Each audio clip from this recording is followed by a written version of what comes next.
Meus irmãos, bom dia. Que a graça e a paz de nosso Senhor Jesus esteja conosco essa manhã. Meus irmãos, vamos seguir então com as exposições em Salmo. Então, hoje nós estamos no Salmo 5 e vamos tratar do Salmo todo, né? Então, Salmo 5.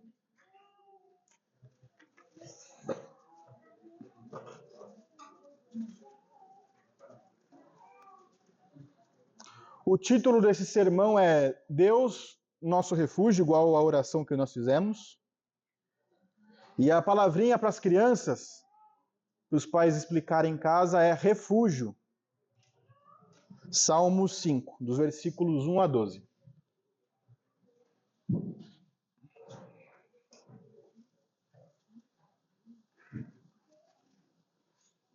Se todos já acharam, vamos orar, meus irmãos, antes de ler as Santas Escrituras. Senhor Pai nosso, que estás no céu, nós nos encontramos aqui, Senhor, para te louvar, para te glorificar, este culto é para ti. Ó Deus Todo-Poderoso, então, nesse momento, abra os nossos corações, as nossas mentes, e que o Senhor possa falar em nossos corações, e que o Senhor possa aplicar a sua palavra em nossos corações, na nossa vida. Que não sejamos apenas ouvintes, Senhor. Então nos ajuda, me ajuda, Senhor, também a expor as suas escrituras de maneira fiel, de maneira clara, para que nós possamos ser edificados por Ti. Nós te rogamos assim, Senhor, em nome de Jesus. Amém. Então, se todos acharam, meus irmãos, vamos ler. Salmo 5, versículo 1. Dá ouvido, Senhor, às minhas palavras e acode ao meu gemido. Escuta, Rei meu e Deus meu, a minha voz que clama, pois a ti é que imploro. De manhã, Senhor, ouves a minha voz. De manhã te apresento a minha oração e fico esperando. Pois tu não és Deus que se agrade com a iniquidade, e contigo não subsiste o mal. Os arrogantes não prevalecerão à tua vista. Aborreces a todos que praticam a iniquidade. Tu destróis os que proferem mentira. O Senhor abomina ao sanguinário e ao fraudulento.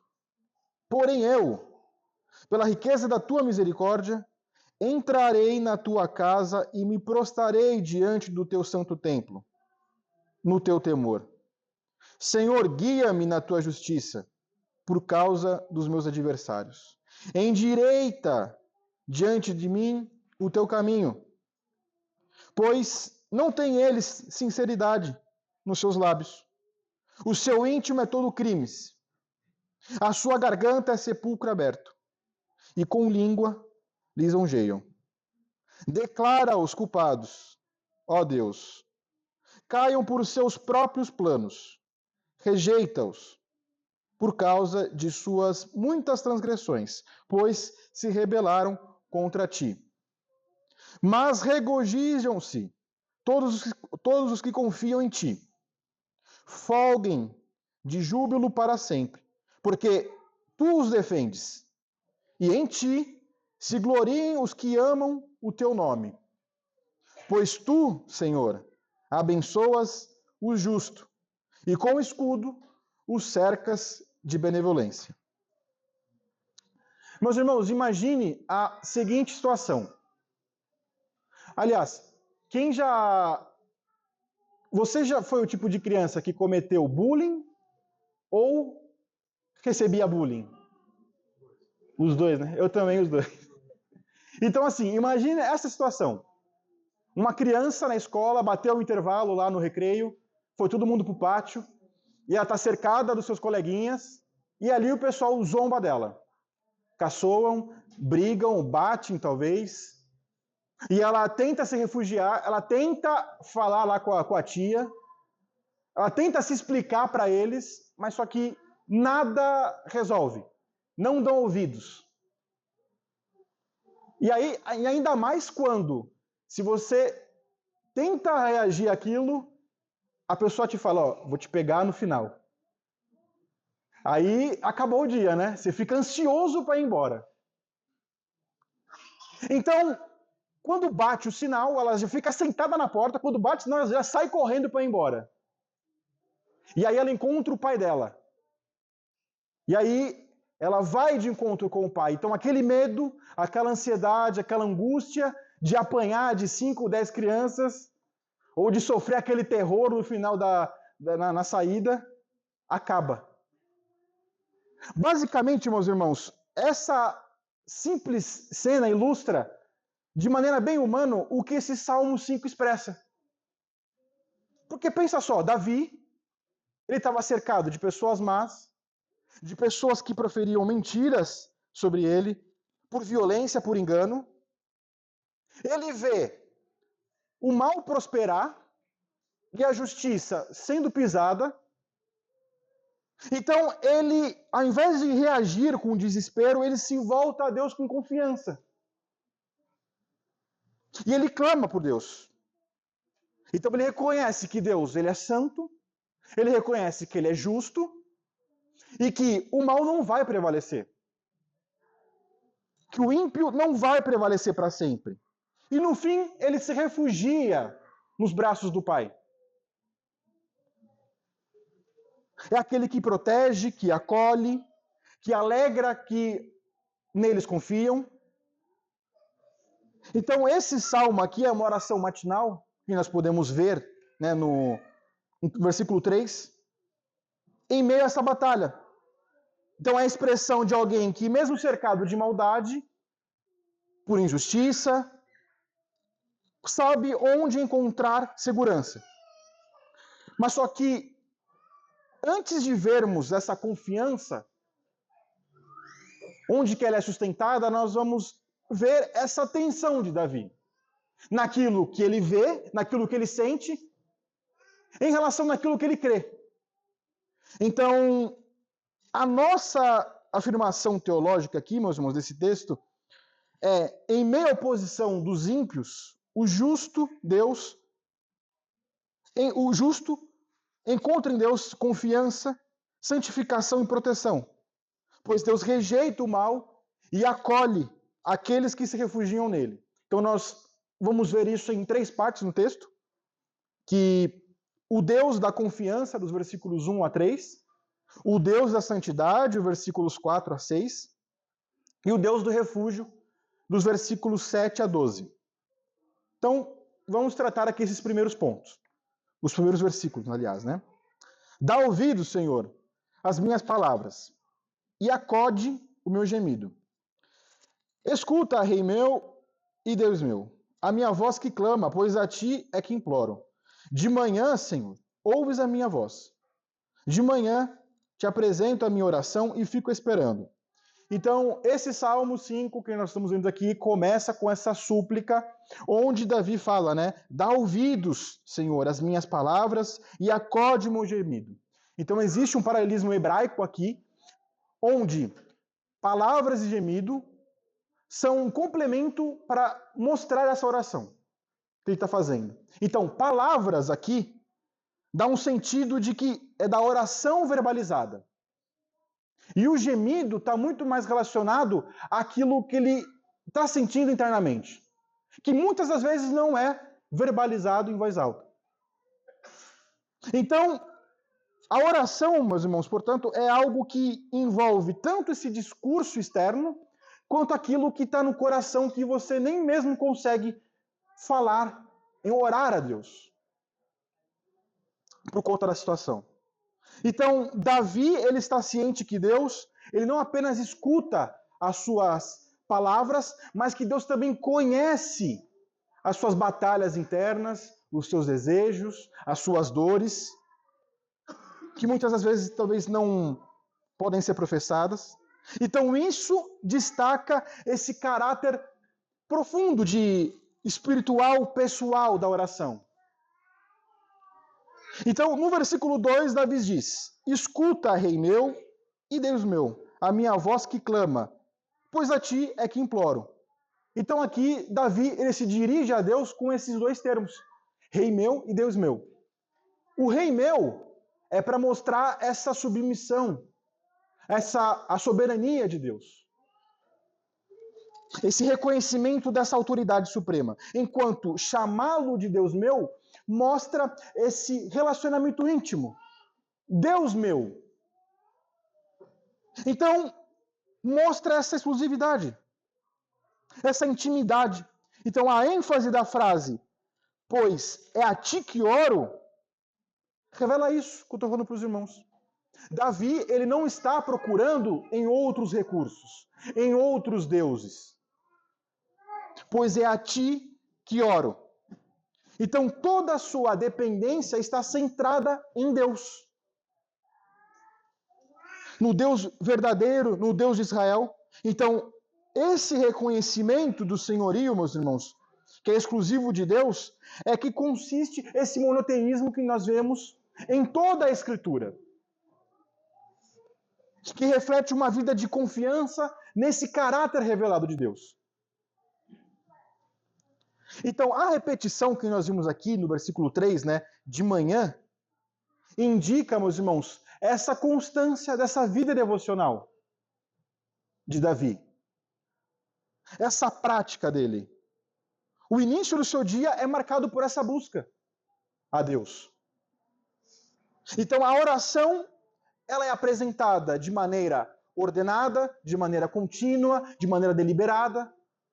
Não é simplesmente orar de qualquer maneira, ou de maneira só apenas um mero ritual, mas é uma oração consciente diante de Deus.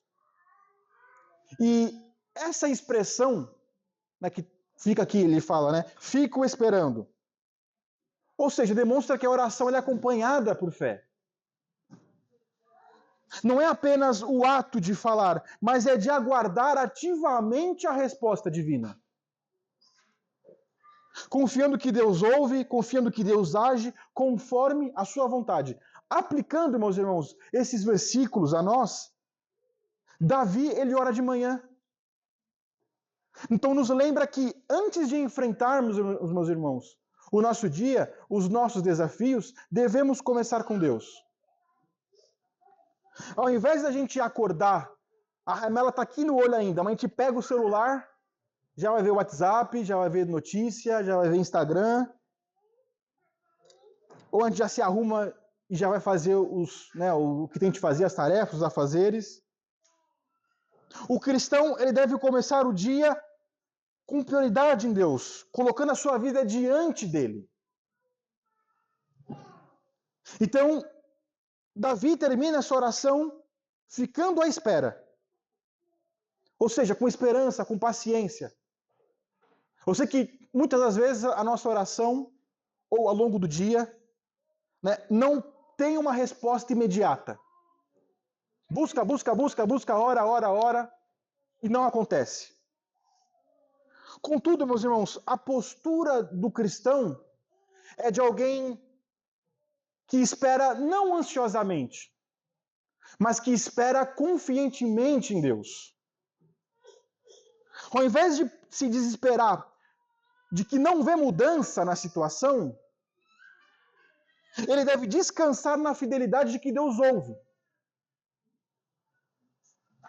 E a oração de Davi, meus irmãos, é um reflexo desse coração dependente de Deus. Não devemos encarar a nossa oração matinal, a nossa busca, o nosso devocional como um mero um momento ali rápido. Um momento ali que, é um ritual religioso vazio. Da mesma forma que existe a correria do nosso dia a dia, as dores, as lutas, a alegria, nós devemos dedicar tempo, devemos orar a Deus como filhos que dependem dele e não encarar como uma obrigação. Cumprir mais uma obrigação, mas nos colocar humildemente diante de Deus e buscá-lo estar na sua presença. Vamos para o ponto 2. O Deus da santidade. Pois tu não és Deus que se agrade com a iniquidade, e contigo não subsiste o mal. Os arrogantes não permanecerão à tua vista. Aborreces a todos os que praticam iniquidade. Tu destróis os que proferem mentira. O Senhor abomina ao sanguinário e ao fraudulento. Então, aqui nós vemos que Davi, ele interrompe a oração dele, e aí ele se volta para contemplar a natureza da santidade de Deus. Então ele declara essa verdade fundamental que existe em toda a Escritura, que Deus é santo e que o mal não subsiste nele. Não tem compatibilidade com o mal. Então no verso 4, ele começa com essa negação que nós vimos aqui. Pois tu não és Deus que se agrade com a iniquidade. Então, Davi está expressando isso. Em Deus não existe pecado, não existe essa compatibilidade de pecado. A palavra iniquidade aqui traz essa ideia de perversão moral. Então, o prazer do Senhor está na justiça, não no erro, não no pecado. Então, isso já nos remete ao fato de que, por sua própria essência, Deus não é neutro diante do mal. Não é que Deus está vendo todo o mal, o caos acontecer, e ele está com a mão no rosto assim. Então, a seguir, meus irmãos, o salmista Davi, ele afirma: contigo não subsiste o mal. Ou seja, uma outra verdade profunda. A presença de Deus, ela é santa, ela é intolerável ao mal. O termo hebraico aqui, para subsiste, implica permanência, estabilidade, aceitação. Mas só que nada disso se aplica. Porque o mal diante do Senhor é destruído, é desfeito, é expulso. Então, essa é uma imagem dessa pureza moral absoluta de Deus. Um Deus 3 vezes santo. No versículo 5, ele aplica isso às pessoas. Ele volta para as pessoas. Ele amplia isso, essa afirmação. E aí ele fala: os arrogantes não permanecerão à tua vista. Então, a arrogância, a soberba, é aquilo que é a autoconfiança, é o desprezo de Deus. É a exaltação de si mesmo. E isso não tem lugar nesse Deus santo. Davi não diz apenas que Deus desaprova essas ações. É que não subsiste na presença dele. Em seguida ele vai declarar: aborreces a todos que praticam a iniquidade. Ou seja, esse termo aqui, aborrecer, é de uma rejeição moral, de rejeitar, no caso. É uma rejeição santa, não é um capricho divino. Então, Deus ele não apenas rejeita o pecado, como ele também rejeita o pecador impenitente. O versículo 6, meus irmãos, reforça ainda mais essa realidade. Ele vai destacar 2 grupos de pecadores, que a gente viu aqui, que Deus julga, que é: tu destróis os que proferem mentira, ou seja, aqueles que usam a língua para difamar, para contar mentira, para enganar, para corromper, para ferir, e aí ele vem com o segundo grupo. O Senhor abomina o sanguinário e ao fraudulento. Ou seja, os violentos, os enganadores. Ou seja, esses 2 grupos aqui são de pessoas que estão endurecidas pelo pecado no seu coração. É uma vida marcada pela maldade ativa. São enganadores, são fraudulentos, são violentos. Então é importante perceber, meus irmãos, que Davi não apenas está denunciando esses ímpios, mas afirmando que a santidade de Deus é essa base sólida para a sua confiança nele. Então ele ora com liberdade, com fé, porque ele sabe que Deus vai rejeitar isso. Porque Deus é santo e justo. Então o justo contempla esse Deus e ajusta a sua visão de mundo Porque sabe que Deus é santo. Então, Deus é o padrão absoluto do bem, da justiça. Ele não apenas odeia o pecado porque é contra a sua lei, mas é contra a sua própria natureza. Então, Davi, como justo, ele reconhece essa verdade, meus irmãos, ele contempla como razão de segurança e temor ao mesmo tempo. Trazendo isso para nós, meus irmãos, a santidade de Deus, ela é aplicável em qualquer área das nossas vidas. Que nós já vimos aqui outras vezes. Por exemplo, no trabalho. Contemplar a santidade de Deus, cultivar isso, cultivar essa integridade, mesmo quando ninguém está observando, em saber que não subsiste com o mal, que Deus não subsiste com o mal. E isso fica muito claro na nossa mente. Isso nos ajuda a evitar corrupção, fofocas, manipulação de colegas ou omissão de verdades para o nosso próprio benefício. Porque ele entende que o Senhor abomina essas coisas. Então existe essa ética, a nossa ética moral no trabalho é moldada por saber que Deus é santo. Na vida familiar, a santidade de Deus, ela nos chama a não tolerar o pecado. Então, pecados como atitudes pecaminosas, como impaciência, autoritarismo dentro de casa, mentira, egoísmo. Então, saber que Deus rejeita essa arrogância, que Deus rejeita o pecado não arrependido, os pais, os filhos, os cônjuges devem mutuamente estar nesse arrependimento mútuo, tratando esses pecados, esses conflitos com verdade, com graça, tratando com o evangelho. Dentro da igreja, a nossa visão molda a nossa reverência de culto, o nosso zelo na nossa vida comunitária. Então, quando o cristão ele contempla a santidade de Deus, ele não vai banalizar o pecado. No meio da congregação, não vai relativizar padrões pecaminosos disfarçados de religiosidade. Porque ele sabe que Deus está presente no seu povo. Mais uma vez, que Deus não tolera o pecado. Então isso leva a cultivar uma pureza dentro da igreja. A contribuir uma igreja santa, uma igreja saudável, uma igreja irrepreensível. Tomada de decisões, meus irmãos, nas escolhas pessoais. Conhecer, contemplar a santidade de Deus, meus irmãos, nos ajuda, nos confronta com as pequenas decisões, concessões que a gente faz.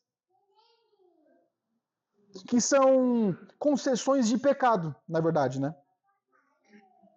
Porque ali está escrito, diante de Deus, destrói os que proferem mentira. Então não pode aceitar meias verdades. Ou é ou não é. Aceitar flertes com engano. Pequenas concessões. Ou o entendimento com aquilo que Deus abomina. Então isso gera em nós uma maior vigilância.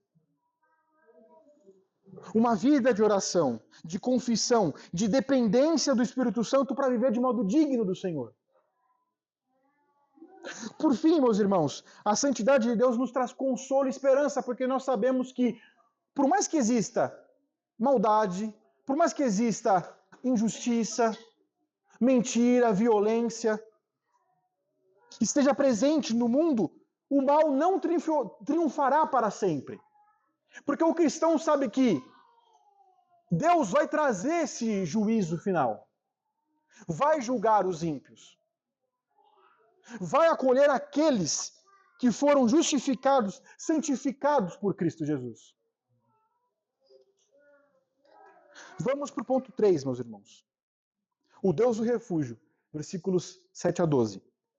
Porém eu, pela riqueza da tua misericórdia, entrarei na tua casa e me prostrarei diante do teu santo templo, no teu temor. Senhor, guia-me na tua justiça por causa dos meus adversários. Endireita diante de mim o teu caminho. Pois não têm eles sinceridade nos seus lábios, o seu íntimo é tudo crimes, a sua garganta é sepulcro aberto, e com língua lisonjeiam.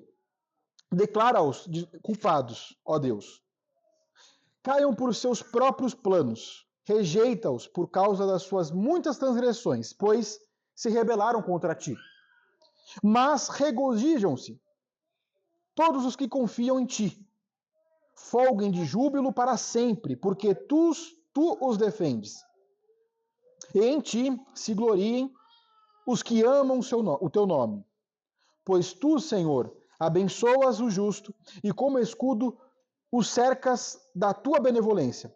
Então, essa parte final do Salmo 5 revela como que o justo encontra a segurança, não em si mesmo, mas na fidelidade de Deus, nesse caráter imutável de Deus, e mostra esse contraste entre o ímpio, que se torna bem evidente aqui, onde ele está em rebelião, onde ele rejeita a Deus por conta da sua arrogância, por conta do seu pecado, e o justo tem essa plena confiança de que ele é recebido na presença de Deus, por causa da sua misericórdia. Então, meus irmãos, aqui no versículo 7 começa com essa expressão, eu, porém. Ou seja, indicando esse contraste forte entre justo e injusto, que são mencionados aqui, que nós vimos nos versículos 4 a 6. Então, Davi ele se aproxima de Deus não por conta dos seus méritos pessoais, que nós lemos aqui, mas pela misericórdia dele, pela riqueza da tua misericórdia. Ou seja, essa expressão em hebraico aqui, meus irmãos, dá um sentido forte aponta para essa aliança fiel e amorosa de Deus para com o seu povo. Então essa misericórdia é a base desse relacionamento pactual com Deus e os eleitos, os justos. Então o justo ele entra na presença de Deus não com essa presunção, mas com reverência, com humildade, que nós vimos aqui. Me prostrarei diante do teu santo templo, no teu temor.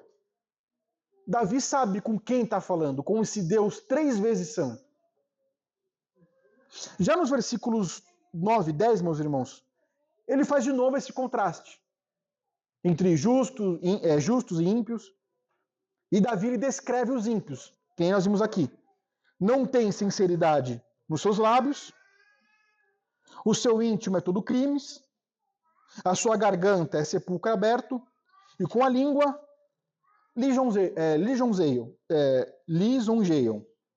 Então, essa descrição demonstra que o pecado corrompe todo ser humano, nas ações, nas afeições, nos desejos, nas intenções, na fala. Nos versículos 11 a 12, Davi ele muda esse tom para poder expressar essa confiança. Então, o justo aqui é descrito como alguém que confia, como alguém que se regozija no Senhor, que ama o seu nome. Então, Deus é o refúgio, o defensor, o escudo daqueles que esperam nele. Essa confiança, meus irmãos, mais uma vez, não está nas circunstâncias, mas só que na fidelidade que existe nele.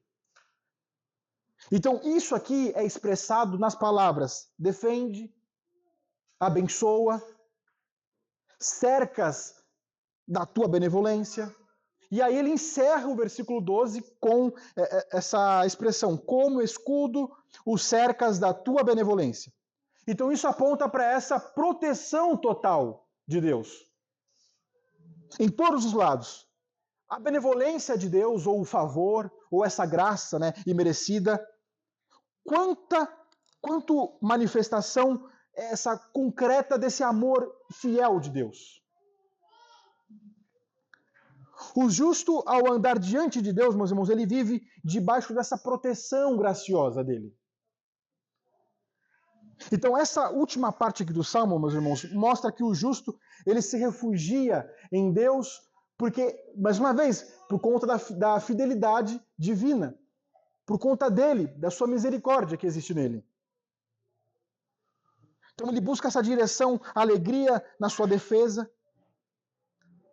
Então, aplicando para nós, meus irmãos, refugiar-se em Deus não é apenas em momentos de crise, de emergência, de sofrimento, mas deve ser algo contínuo. Devemos buscar quando tudo está bem. Deve ser uma postura deliberada de uma vida diante do Senhor. Por mais que o cristão ele compreende que o mundo está com injustiça, com maldade, com oposição à verdade, o cristão ele não deve viver com base na sua própria força. Nas circunstâncias, confiando nelas, em pessoas, em governos, em estruturas que são estáveis, humanas. Mas ao contrário, ele deve encontrar descanso na direção, na segurança, na fidelidade de Deus. Refugiar-se em Deus, meus irmãos, conforme o salmista aqui expressa, é reconhecer que a nossa entrada perante a presença dele foi aberta, não pelo nosso mérito, mas pela bondade dele, pela sua misericórdia. É entender que por causa de Cristo Jesus, agora nós temos o livre acesso nesse Deus Santo, que Ele é justo, e nós podemos nos esconder sob as suas asas com plena confiança. Que Ele nos recebe, que Ele nos guarda, que Ele nos guia. Esse refúgio, meus irmãos, constante, é o que nos sustenta nesses momentos de opressão, nesses momentos de pressão, de dificuldade. Que você fala, poxa, eu estou diante de um Deus que me protege. E nós cantamos aqui durante toda a liturgia, nos Salmos. Na oração que o Vitinho fez. Mas só que muito mais do que segurança, o refúgio de Deus proporciona. Mas só que uma alegria. E não é uma alegria passageira, baseada na circunstância, quando, Deus atendeu a minha oração. Então está tudo bem agora. Tenho aquilo que eu quero. Mas é uma alegria que permanece, meus irmãos, mesmo em tempos difíceis, porque o fundamento disso está no caráter imutável de Deus, na sua bondade, na sua justiça, no seu amor, no seu favor imerecido a nós. O justo, ele encontra prazer, meus irmãos, no fato de ser defendido por Deus e de ser guiado por essa justiça divina. Por estar cercado por esse escudo de favor celestial. Então, essa realidade molda a nossa visão de como viver. Porque, mais uma vez, eu sei que tem um Deus que está me protegendo. Ele é o Deus que é a maior proteção que eu posso ter. Que está cuidando de mim. Então você descansa mais. Por mais que existem as dificuldades, e eu sei que é difícil, né, quando tem aquela ansiedade, quando bate a situação, quando vem a tristeza. É fácil, Vitor, você falar quando você não está passando por aquilo que eu estou passando. Pela pressão que eu estou sentindo. Seja financeira, seja de saúde, seja em casa brigando, qualquer outra coisa. Mas só que você caminha com mais paz. Você louva com mais intensidade, porque você descansa no Deus Todo-Poderoso. Essa, meus irmãos, é a grande aplicação para a vida cristã. O crente é chamado a viver todos os seus dias na certeza que Deus ele é esse refúgio fiel. É nesse abrigo, meus irmãos, que você não apenas encontra proteção nesses ataques do mundo, do pecado, mas você experimenta algo muito mais profundo para a sua alma. Saber que Deus cuida de você. Saber que Deus ele se alegra em você. Que Deus te abençoa por conta da sua bondade. E isso por aquilo que Cristo fez por você. Morreu, ressuscitou. Viver, meus irmãos, nesse refúgio em Deus é viver com paz, com coragem. É descansar nele. Parece meio doido, né? Ao redor está uma bagunça. Como que eu vou encontrar coragem? Como que eu vou encontrar paz? O que eu posso te dizer? Confie no Senhor.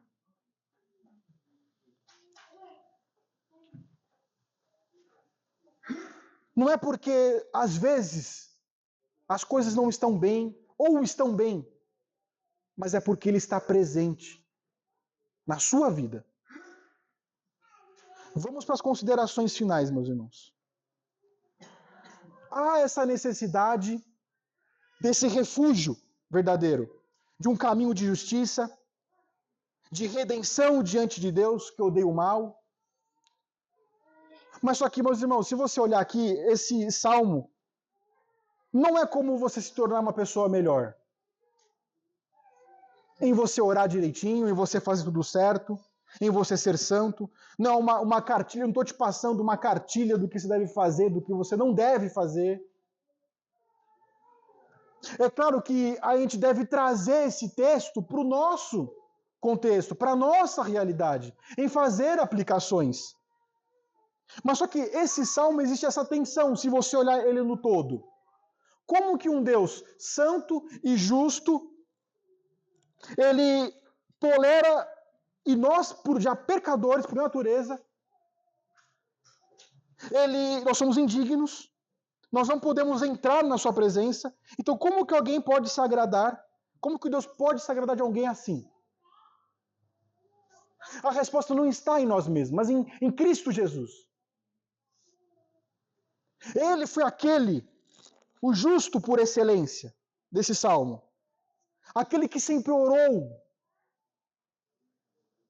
Aquele que, com perfeição, aquele que sempre andou em santidade. Nunca pecou. O mal nunca abrigou no seu coração. E ainda assim, ele foi rejeitado e entregue à morte. Não por causa dos seus pecados, porque não existia, mas por causa dos nossos. Na cruz ele carregou a culpa daqueles que seriam justificados e santificados pelo seu sacrifício na cruz. Então o clamor, meus irmãos, do justo, desse Salmo 5 aqui, se encontra nos lábios de Cristo, no Getsêmani e no Calvário. E essa fidelidade de Deus que protege, nós encontramos isso na ressurreição de Jesus Cristo, que se cumpriu ao terceiro dia. Então, por causa da sua morte, nós somos perdoados. Por causa da sua ressurreição, nós somos justificados. Agora, meus irmãos, por meio dele, nós temos esse livre acesso à graça de Deus. Nele nós somos guiados pela justiça de Deus, livres da condenação, cercados dessa proteção divina, desse favor. Ele é o nosso refúgio. Maior do que aquilo que nós possamos imaginar, que possa existir nessa terra, meus irmãos. A pergunta que eu quero fazer para você essa manhã é: se você ainda não se refugiou nesse Deus, não adie essa decisão. Saiba que Deus ele não vai deixar o ímpio impune, o pecado impune. Mas só que esse mesmo Deus, ele age com amor, com misericórdia, com graça, e ele abriu um caminho de reconciliação por meio do Filho. Então corra para Cristo, entregue-se a Ele. Não confie nas suas obras. Não confie na sua própria justiça. Olhe para a cruz. Veja ali o preço pago por pecadores. Medite na ressurreição. Então, imagine o sepulcro vazio. Ou seja, o seu sacrifício foi aceito e por conta disso, você é aceito nele. Reconheça que você não pode se salvar. Você não consegue ter arrependimento por si mesmo. Mas só que Deus ele promete dar esse arrependimento fé àqueles que buscam a Ele com sinceridade. Vá até Jesus da maneira como você está. Mesmo frio, apático, incrédulo. E faça igual aquele publicano batendo no peito. Senhor, ó Deus, sê propício a mim, pecador. Querendo dizer, Senhor, tenha misericórdia de mim, pecador. Porque sou pecador. Preste bem atenção nisso daqui. Não pense que há tempo de sobra. Não pense que há tempo de sobra. Que nem estava conversando com os irmãos, com Elson, Gil. A gente sempre pensa, eu sou muito jovem agora. Eu sou muito velho. Igual aquela história, né? Para casar. Primeiro eu vou ser gerente, vou ter meu apartamento quitado, ter o meu carro quitado, depois eu vou pensar em casar. Ou ter filho. Primeiro eu vou ganhar 15 mil reais por mês, e aí depois que eu vou ter filho. Trazendo para esse contexto, não tem tempo. Não tem tempo de sobra. É tudo ou nada, é agora ou nada. A porta da graça de Jesus ainda está aberta, mas só que não para sempre. Você não sabe o dia de amanhã. Reflita nisso. Que o Senhor te abençoe.